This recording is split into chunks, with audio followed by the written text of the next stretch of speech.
नमस्कार दोस्तों, परिणाम स्टडी पर आप सभी लोगों का स्वागत है।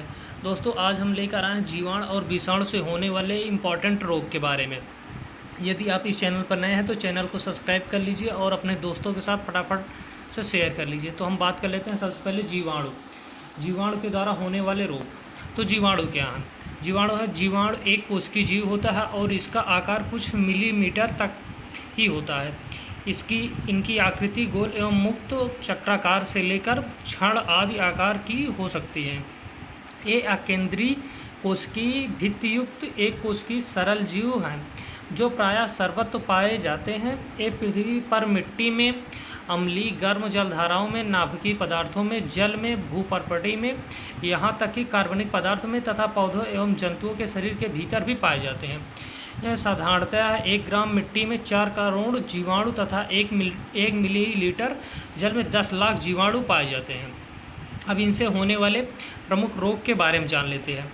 इनसे होने वाले प्रमुख रोग के में जैसे हैजा, टाइफाइड, क्षय रोग या यक्ष्मा या तपेदी किसे भी कहते हैं, टिटनेस, फ्लेग, डिप्थीरिया, काली खांसी, निमोनिया और कुष्ठ रोग जैसे इम्पॉर्टेंट रोग हो जाते हैं इनसे, जो आपकी परीक्षा के दृष्टिकोण से बेहद ही महत्वपूर्ण होने वाले हैं। तो एक एक के बारे में हम डिस्कशन कर लेते हैं। पहला रोग हमारा क्या है? हैजा। हैजा क्या है? यह है एक संक्रामक बीमारी है जो किससे होती है, या इसका वायरस का क्या नाम है? वाइब्रियो कैलोरी नामक जीवाणु द्वारा होती है। यह और किसके कारण होती है? जैसे आप दूषित भोजन, दूषित जल, गंदगी और रोगी जो इससे रोगी व्यक्ति होता है उसके संपर्क में आदि से आने से हो जाती है। इससे प्रभावित अंग क्या होता है? तो इससे प्रभावित अंग आंत होती है। इसके लक्षण क्या होते हैं? तो इसके लक्षण दस्त और उल्टी हैं। नोट है इसमें क्या है? उपचार के लिए एंटीबायोटिक दवाइयों की ज़रूरत होने पर कृत्रिम इलेक्ट्रोड पिलाया जाता है ताकि लवणों की कमी पूरी हो सके। इनमें समय समय पर ORS का घोल पिलाना चाहिए। यदि हैजा होता है तो इसमें ORS का घोल दिया जाता है। हमारा नेक्स्ट है क्या है?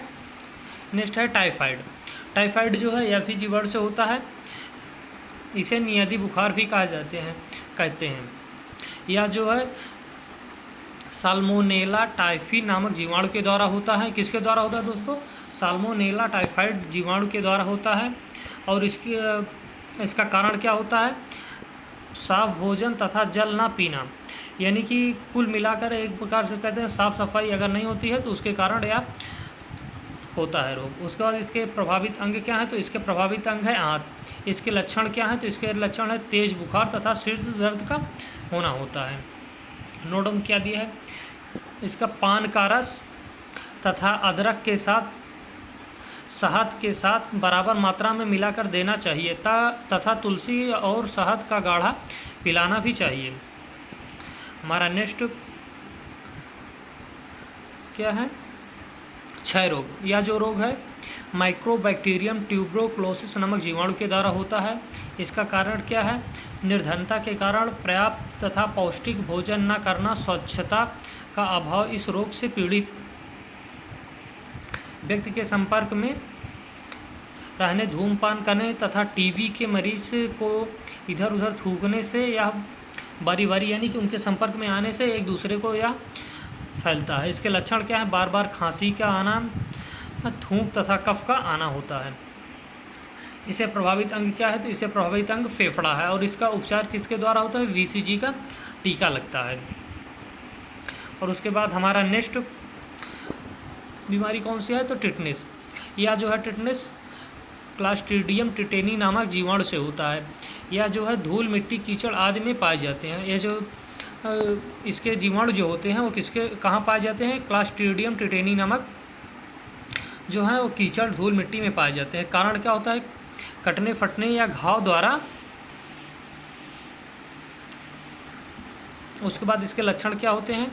पेशियों में ऐंठन, पेशियों का सिकुड़ना, जबड़ों का बंद होना आदि हैं। इसके प्रभावित अंग होते हैं। तो इसके प्रभावित अंग में तंत्रिका तंत्र आती है।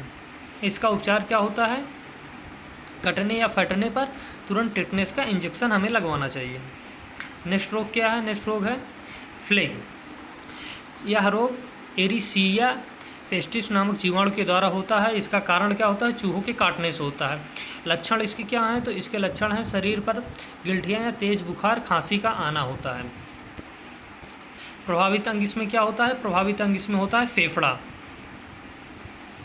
उसके बाद नेक्स्ट हमारा क्या है? डिप्थीरिया। डिप्थीरिया में क्या होता है? डिप्थीरिया एक गंभीर बैक्टीरियल संक्रमण होता है जो नाक और गले की श्लेष्मा झिल्ली को प्रभावित करता है। या कोरिनोबैक्टीरियम डिप्थेरी नामक जीवाणु के द्वारा होता है। तो किसके द्वारा होता है यह रोग डिप्थीरिया? कोरिनोबैक्टीरियम डिप्थेरी नामक जीवाणु के द्वारा होता है। इसका कारण क्या है?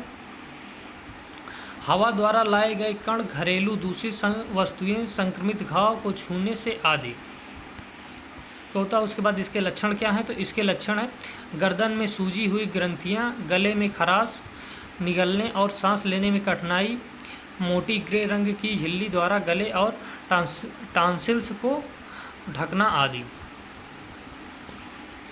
इससे प्रभावित अंग क्या है? तो इससे प्रभावित अंग है श्वास नली। उसके बाद है नेक्स्ट हमारा क्या है? काली खांसी। काली खांसी यह एक श्वसन संबंधी बीमारी है जिसे आमतौर पर काली खांसी या कुकुर खांसी के रूप में जाना जाता है, जो हीमोफिल्स परटूसिस नामक जीवाणु के द्वारा होती है।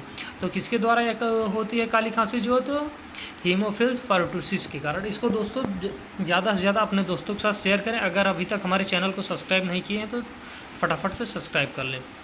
इसका कारण क्या होता है? कुकुर खांसी एक व्यक्ति से दूसरे व्यक्ति में फैलती है। खांसने या छींकने या एक दूसरे के पास बहुत समय बिताने के दौरान काली खांसी वाले रोग दूसरे व्यक्ति को इसे फैलाते हैं।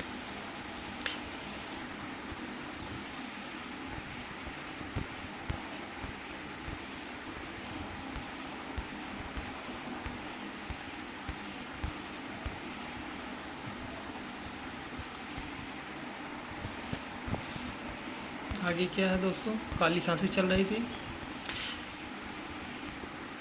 कई बच्चे जिनको काली खांसी होती है वो बड़े भाई, बहन, माता पिता या देखभाल करने वालों द्वारा संक्रमित होते हैं, जिनको शायद यह पता भी नहीं होता कि उनका यह रोग है।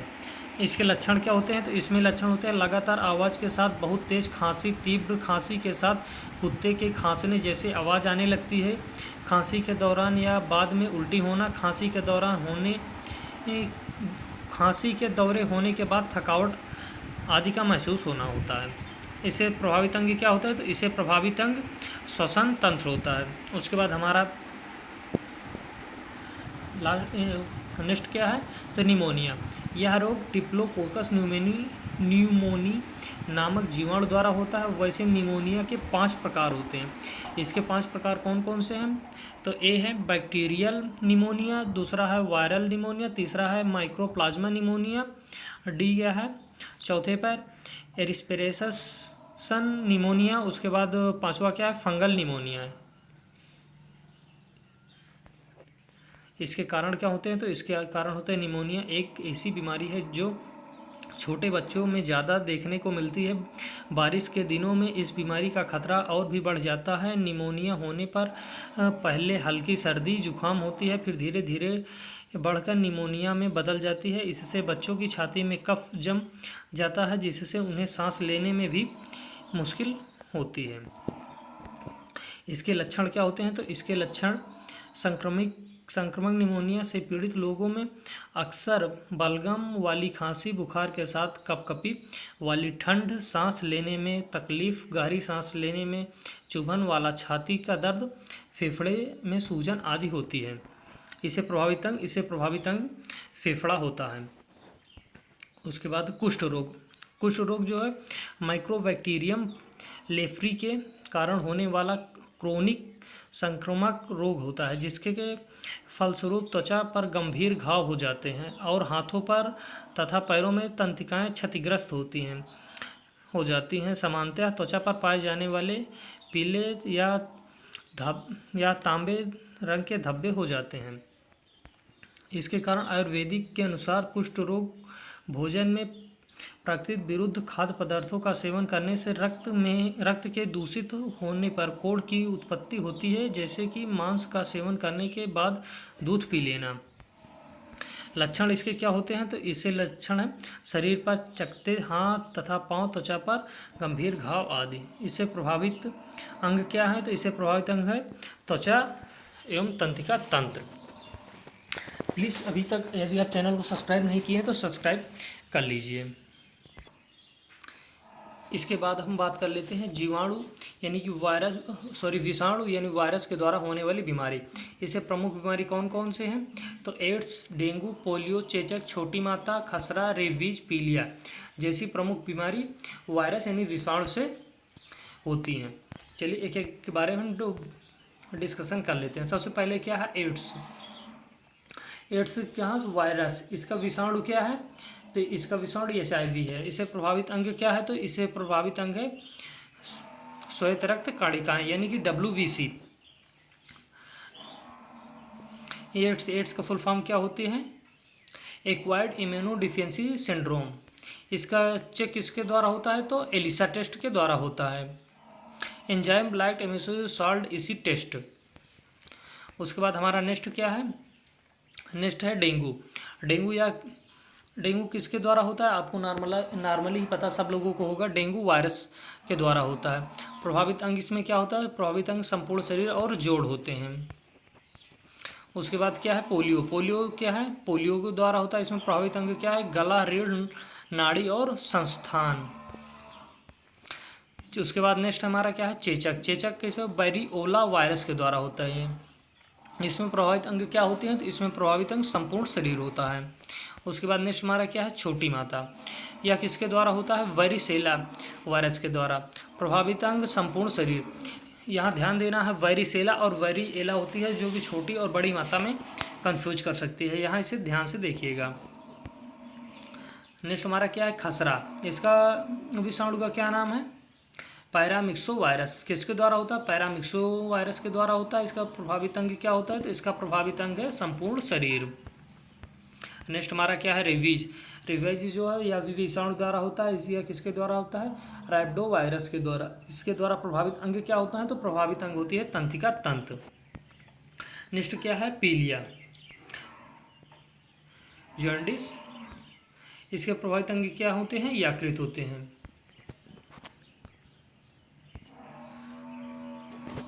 आज के लिए बस इतना ही। इस वीडियो अगर आपको अच्छी लगी हो तो फटाफट अपने दोस्तों के साथ शेयर कीजिए। जय हिंद, जय भारत।